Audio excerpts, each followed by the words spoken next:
deydi to'ti qaytdi.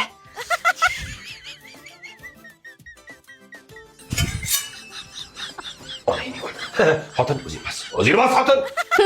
Bir haftadan beri qayoqda yuribdilar? Deydi er. Hozir ko'zimga tiqib olasan xotin. Pichoqchi. Qayerda edingiz? Hozir hammasini tushuntirib beraman. Saval so'yib tashlamoqchisan.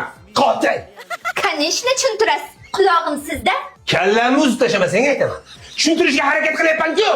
Xotin, mana shuncha yashagandan keyin bitta xulosaga keldim-da. Onam aytardilar. Hurmat ko'rmagan joyingda bir kun ham qolma derdilar. Mana shuning uchun bir haftadan beri ko'chada yurdim. Ha, nima? Bu uyda hurmat ko'rmadilarmi? Hurmatli er? Nima?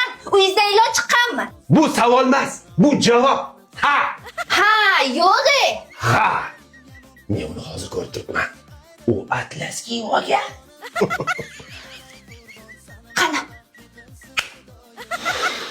Qo'lim bilan ko'rsatmayman, lekin u yaqin atrofda turibdi. Kasso ekansiz. Nimaga qaytib keldingiz? Yuravering ko'chama-ko'cha aylanib. Dal shu yurmoqchi edim, lekin pulim tugadi-da. Ras hurmat ko'rmagan uyda bir kun ham qolmaslik ekan, men ham ketaman. Hey, bu yoqda kun ko'rmagan sen emassan, bu yoqda kun ko'rmagan menman. Oldingi videolarimiz ko'rgin, u yoqda jabrdiyda menman.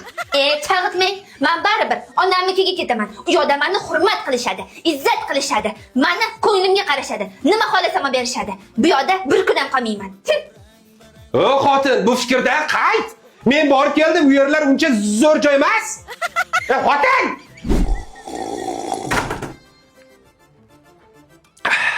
Oy bobo qaytdi.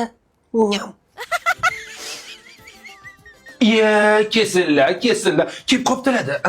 Qanday? Rasvo. Oyijoningiz to'g'ri aytgan ekanlar. Hurmat ko'rmagan joyda bir kun ham qolmaslik kerak ekan. Safaringiz voshcha tez qaribdimi, xotin? Adashib borib olib kelyapman demadingiz-a? Ha endi onajoningning mehriga to'ygin dedim-da. Axir sen u yerda hurmat ko'rgansan, izzat ko'rgansan. Hurmatni bilmadim-ku, lekin rosti izza qilishdi. Kiring uyga, har qalay begona emassiz. Uylarda yeyishga u narsa bormi? Qotgan u narsalar bor. Rahmat. Agar shu uydan chiqsam, it bo'lib ketay. Shuning uchun eskilarimiz bekorga aytishmagan.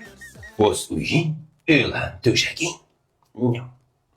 To'xta, qotgan nondan qoldir.